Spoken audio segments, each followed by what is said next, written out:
Welcome everyone, Christine here with my Taurox the Brass Bull campaign overview guide for Total War Warhammer 3 Immortal Empires. Taurox is one of the more powerful legendary lords in the game, though with some fairly significant drawbacks, especially early on in the game. All the Beastmen legendary lords can have significant issues early on in their campaigns, but I would say Taurox has probably got the hardest start of all of them. The reason is, he starts over here in Clan Courant, and he only has one army, like all the other Beastmen legendary lords. In order to get the second army, you need to get the ruination level to level 2. So that means getting 25 marks of ruination. The problem is that in order to succeed in this campaign, you're going to be up against some pretty powerful foes. Silostra, to an extent, though your army is better than hers. She does have a good amount of power, though, because of her damn paladin, as well as her ability of using Knights Errant, and of course Alifanar. Then you have the Sisters of Twilight over here, and of course the entirety of Nagaron to the north. So things can go sideways very, very quickly in this campaign.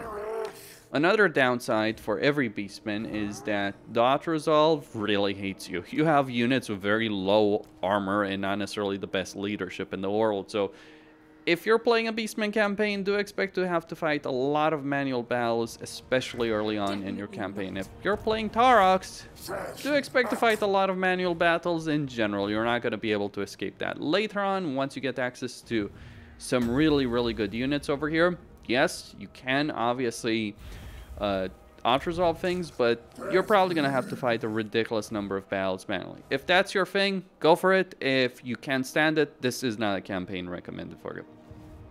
So, Taurox's campaign effects are pretty simple. He gets a dread cost reduction of minus 25% for increasing capacity for Minotaurs, and as well as gaining Rampage.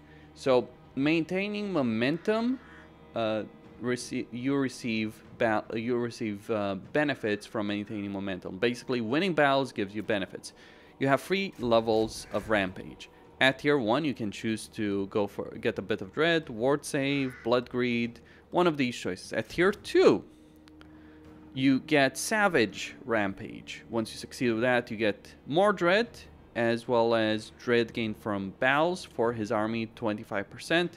Momentum cost to replenish campaign movement range be increased. Now, here's how this works. Once you get to tier 2, you can use some of these momentum points, basically gained from fighting battles.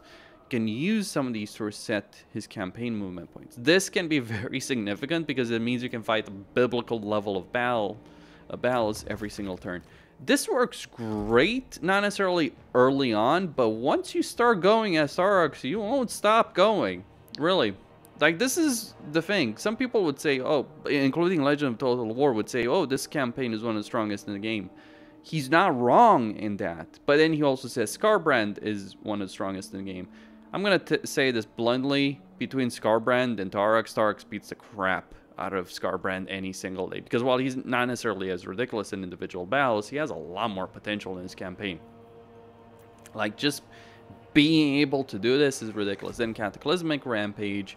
You get Dread benefit for increasing Wargore heroes, various heroes basically, or just an extra benefit to Minotaurs. You can get a lot of Dread from this and a lot of movement range.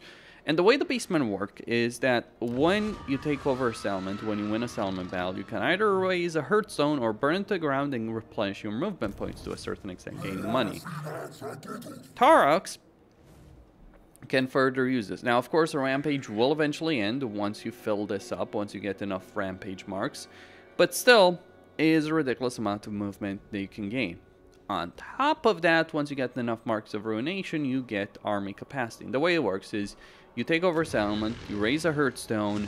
A Hearthstone basically puts a blood ground around it, in this case, Clan Courant, the one you may want to take on your first turn. And the way that happens is, like, you fight battles within this area, any battle. It can be settlement battles, army battles in the open. You increase the mark of ruination. Once you get to 10, you can do a ritual to increase your total marks of ruination. That's how it works. Taurox himself, when we're looking at his particular skill line, he gets Slaughterthorn. So raiding stance is upgraded to Juggernaut raiding stance, which gives more movement range. So it's kind of hilarious. You don't have your raiding stance, which removes your ambush, by the way, just bear in mind that. But your raiding stance gives you 25% campaign movement range. Is a bit ridiculous when you're thinking about it. So your basic movement stance here can allow you to get faster around the campaign map. Then you also get Rivers of Blood after when in battles stacks up 3 times.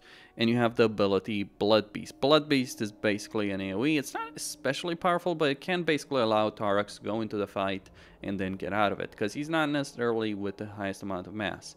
Then he gets damage resistance if he's engaged in melee, spell resistance, various other benefits, bestial rage, unit capacity for Gorgons, armor for Gorgons, giants, Jabber's life, and then Gore Feast for replenishment. Oil is lovely to have replenishment, as well as armor piercing damage, like that basically stacks up. When you're in a fight, as you're fighting. Then you have a choice over here between Bullish Metal, which gives you melee defense for Minotaur units, or, and this is also going to give them ward save, or melee attack and melee. Well, this is going to give him ward save, as well as Minotaur units getting melee defense, or you can get melee attack and terror, as well as melee attack for Minotaurs. I probably would go with the ward save, but it depends on the items you have. Speaking about items, you have the capacity of getting on turn 1 an item that gives you 10% campaign movement range. Pretty great, not gonna lie, pretty damn good. And you probably wanted to do so. So, what should you do in this campaign? Well, you have a choice. You can either put the Hearthstone over here, or you can fight this army and take Clarkarond. Or you could fight this army and then go back here, but keep in mind, you don't have enough campaign movement. You don't have enough movement points to both fight this army and put the Hearthstone here on turn 1, and that can be a bit of a disadvantage. Not necessarily a significant one, though. Bear in mind that. Here's the way to view it. If you want to be very, very aggressive, and you're capable of winning a lot of battles against powerful foes, including Sinnelleos and Lefanar, what you do is you take Clarkarond, you take out this army. It's blocking your path, so you need to take it out to get over to their settlement. You can't avoid that. So you fight this army, you fight the settlement battle, you take, and that's on turn 1. You put the Hearthstone here. On turn 2, you raise the Venom Glade to the ground, you keep recruiting Ungor Raiders and whatever other units you can recruit. So you will be able to get some Ungor Spearmen with shields, not necessarily significant. What I would say, Ungor Raiders are the unit to go. They're pretty decent, not the greatest range, but a decent amount of damage, not good armor, but still. You do have some decent tanky units over here with the Minotaurs and of course Taurox himself, who is very well armored. So just bear in mind. But you don't auto-resolve these battles. You fight these battles manually if you're playing this campaign. Turn 2, you take the Venom Blade. You raise it to the ground, and then you start making your way to Hotek's Column. Now, Sinnelleos will either have Hotek's Column, or she'll not. If she doesn't, all well and good. If she does, you will have a serious fight on your hands. But you should have a full stack by this point. You keep recruiting units. You put, even if you're a bit slower, once you deal with the Venom Glade, you put in an encampment, you regenerate whatever damage you've taken, you then take Hotek's Column. You will ignore the Circle of Destruction. Once you've taken the Venom Glade, by the way, you finish the ritual here. The points should be enough. You just need to have points to do the ritual here. You do the ritual. You put the second Hearthstone over here in Hotek's Column. You deal with Sinnelleos. Bit of a hard battle, I admit, but remember, her army is pretty bad, because her units are just as poorly armored as yours, and they're gunpowder units, so that yours can actually shoot. Hers cannot. Abuse the terrain if it comes down to it. Take these guys out, and here's the thing about Sinnelleos to understand. The vampire counts and vampire factions in general on high difficulties have the ability of recruiting a lot of units very quickly. And they can also run away from battles and with some units. This is actually great for you, because you put the Hearthstone here, you can get a lot of marks of ruination. By the time you've dealt with Sinnelleos, you should probably have your second level of momentum.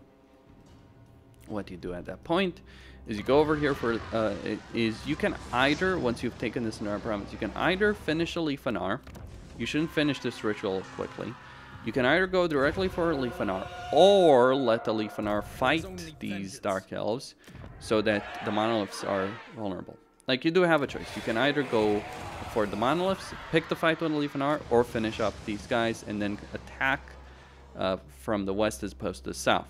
Attacking from the west can be beneficial because you might want to put your third Hearthstone in the shrine over here, or its slaver's point. If you attack over here, you have to cross this bridge. Yes, you do have the ability to use Dundroy.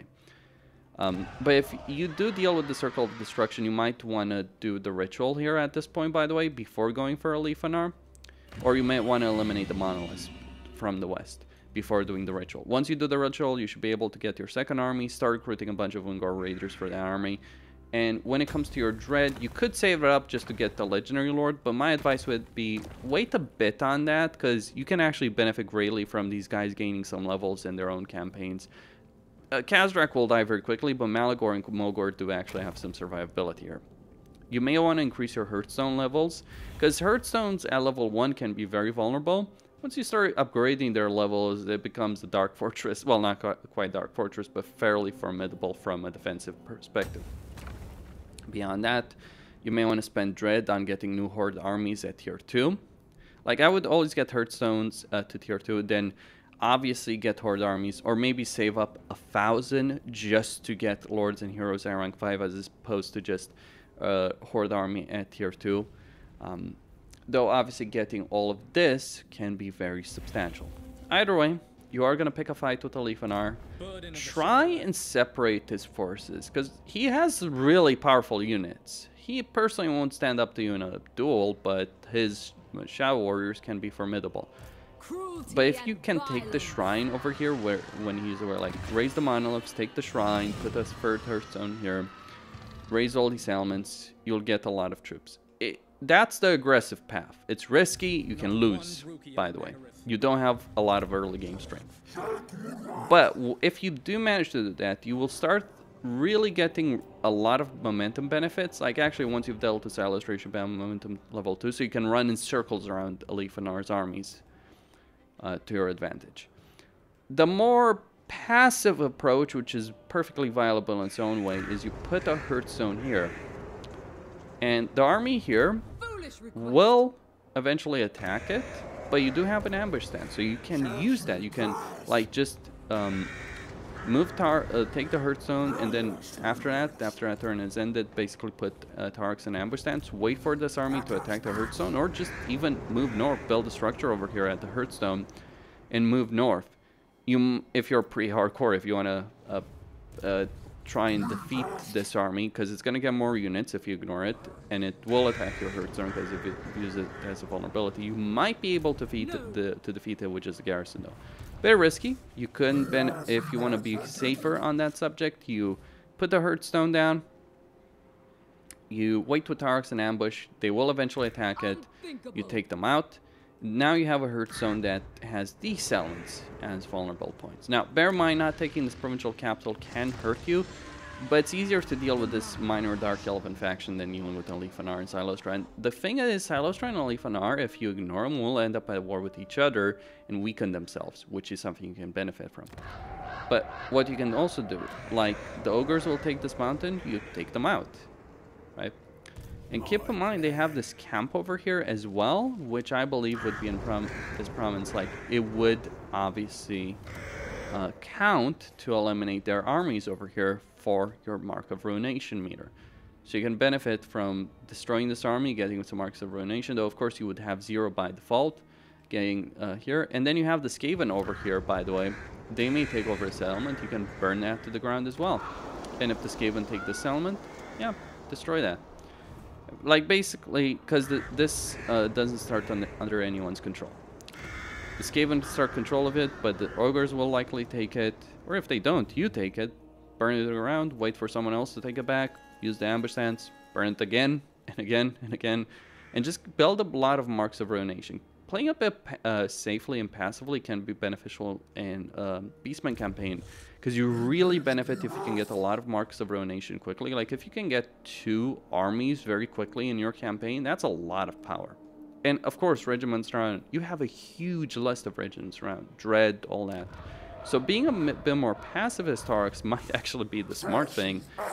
if you're not willing to take some insane risks in your campaign. But if you do take insane risks and they pay off in a huge way in this campaign. Like if you can set up several Hearthstones here, you're basically unstoppable. You've won the campaign. That's it. Defeating Silas and Leaf on R, building Hearthstones here, getting free armies. That's it. That's the campaign done. Unlocking Legendary Lords, more or less done. You then get to decide where you need to go. In terms of campaign victory conditions, you don't have anything specific, except burning the Empire to the ground and destroying the Oak of Ages. But that's all there is to it. So you will want to go to Wolf 1. Can you defeat the Wolf 1 factions? Yes. You can run in circles around them. You'll have a lot of good units by that point. Heroes as well. You are a Horde army, so your unit recruitment comes with you. So run in circles around them. Get the Sword of Cain on Taurox. Leash hell on your enemies. You don't care about the negative effects of the Sword of Cain because it's like everyone hates you anyway as a beastman and your diplomacy options are non-existent. A fairly simple-minded campaign with a lot of drawbacks, especially early on, but once you get going, really, really good going. If you can tolerate fighting a lot of those hard battles early on, it can be great, it can be powerful, but just bear in mind, it's certainly a campaign that can have a pretty rough start, or a slow start if you want to play it safe. Quasine here, signing out. Don't forget to subscribe, like, and enable notifications, and stay tuned for more.